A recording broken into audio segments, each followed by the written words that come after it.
2 দিন বেশ বৃষ্টি হবার পর শীতের দাপট আরও বেড়েছে। তার উপর আবার এখন সময় রাত 11:26। সুতরাং কী হারে যে ঠান্ডা পড়েছে তা একেবারে হাড়ে হাড়ে টের পাচ্ছি।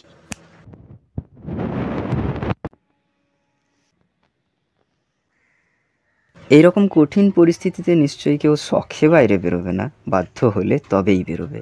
আমিও তাই। স্টেশনের সব থেকে ঘেরা ঘোরা জায়গাটাতে বসে অপেক্ষা করছি। প্রায় 1 থেকে 1.5 ঘন্টা বাদে আসবে ট্রেন। হঠাৎ এলেন এক পুলিশ অফিসার। নিজেকে আরও নিরাপদ বোধ হতে লাগলো। আমার পিছনে শুয়ে থাকা অদ্ভুত পোশাকের একটি ছেলেকে তিনি কিছুক্ষণ জেরা করেই চলে গেলেন। আমি আবার চোখ বন্ধ করে কান খাড়া করে রইলাম অপেক্ষায়, সেই টায়ার টিউববিহীন লোহার চাকাওয়ালা গাড়ির জন্যে।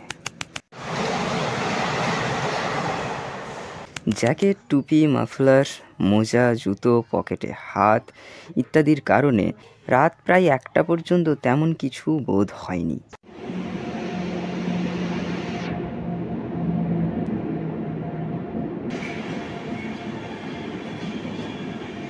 কিন্তু তারপরেই শুরু হয়ে গেল শৈত্যপ্রবাহ। মনে হচ্ছিল যেন কেউ বরফের তীর ছুঁড়ে ছুঁড়ে মারছে, এত ঠান্ডা। তারই মধ্যে সময় মতো ট্রেনে চড়ে বসলাম। সূর্যের আলো পৃথিবীতে এসে পৌঁছানোর আগেই পৌঁছে গেলাম হাওড়া রেলওয়ে স্টেশন।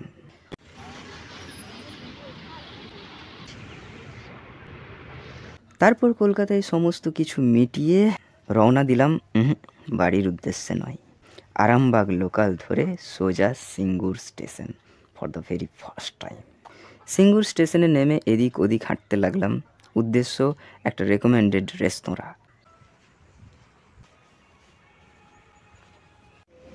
ছোট্ট এক টুকরো আলু, 1 পিস চিকেন, কিন্তু অনেকটা পরিমাণে চাল, চাটনি খাওয়ার বাটিতে সামান্য একটু রায়তা, আর সবগুলোই হতাশাজনকভাবে ঠান্ডা।